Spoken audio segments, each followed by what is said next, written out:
Thomas in trouble. It was a busy day for the engines on the Fat Controller's railway. Gordon was taking passengers across the island. He felt magnificent.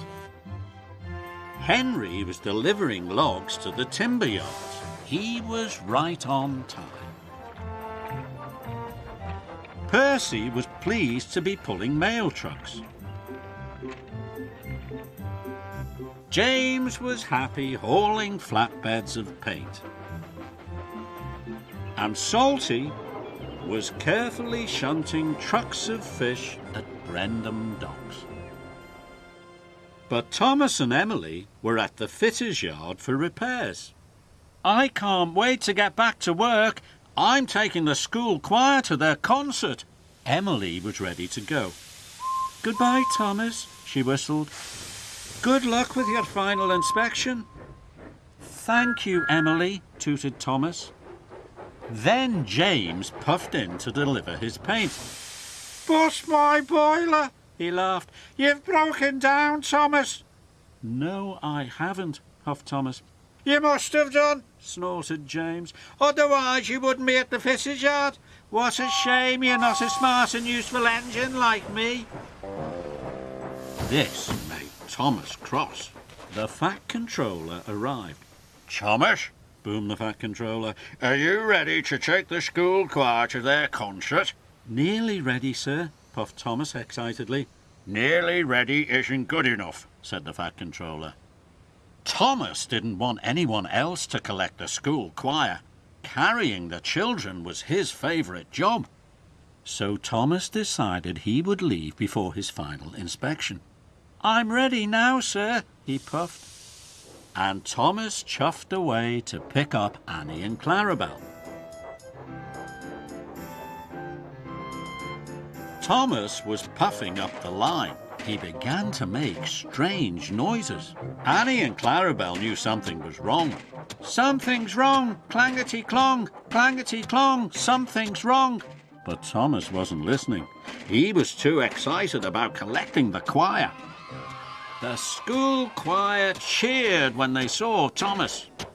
"All aboard!" chuffed Thomas cheerfully as he clangety-clonged into Knapford Station. "Who is making that nasty noise?" wheezed Emily. Emily saw it was Thomas. "Did you have your final inspection?" asked Emily. This made Thomas cross. "I'm fine," he huffed, and he steamed away with the choir on board. Thomas rattled even more. Clangety-clong, clangety-clong. Later, Thomas had to stop at a signal. He was feeling hot and bothered. Toby saw that something was wrong with Thomas. "Did you take on enough water at the fitter's yard?" This made Thomas cross. "There's nothing wrong with me." Just then the signal changed. Thomas puffed away. Thomas was rattling and steaming more and more. Clangety-clong, clangety-clong.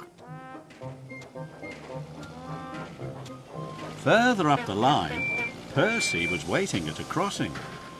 "What's happened to you, Thomas?" cried Percy. "You look puffed out." "Bother," steamed Thomas. He didn't like being told there was something wrong with him. "There's nothing wrong with me, Percy," Thomas huffed. The barrier opened. Thomas rattled away. Clangety-clong, clangety-clong. Then there was trouble. Thomas began to chuff slower and slower. "I need a rest," he gasped. Thomas clangety-clonged into a siding. Steam burst from his boiler and black smoke flew from his funnel. With a final clangety-clong, Thomas broke down. Thomas felt terrible. The school choir began to sing to pass the time. "The children will be late for their concert," he wailed sadly, "and it's all my fault. I've let everyone down." Thomas was upset. Just then, Gordon puffed around the bend. "I've broken down," groaned Thomas. "Sorry, Thomas. steamed Gordon. I'm a guaranteed connection.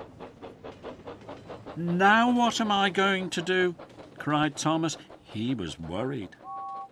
Then Thomas heard a whistle. It was James. If I asked James for help, he'd laugh at me again. But I don't want the children to miss their concert. So Thomas tooted as loud as he could toot. Stop! Bust my boiler! Laughed James. I said you were a broken down little engine.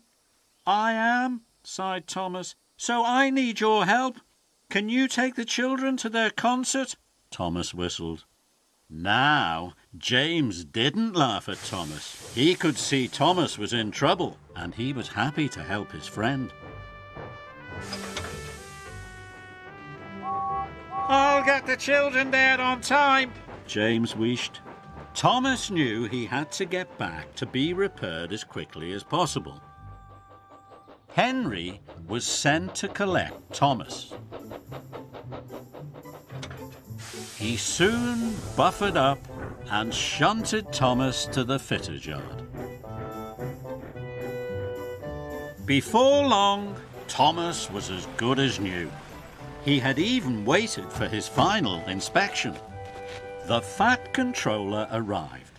You have been very patient, Thomas. I have a special job for you. You are to collect the choir and bring them home again. Thank you, sir, chuffed Thomas. He was delighted. Clangety-clong, nothing is wrong, he laughed. And Thomas smiled all the way to the concert.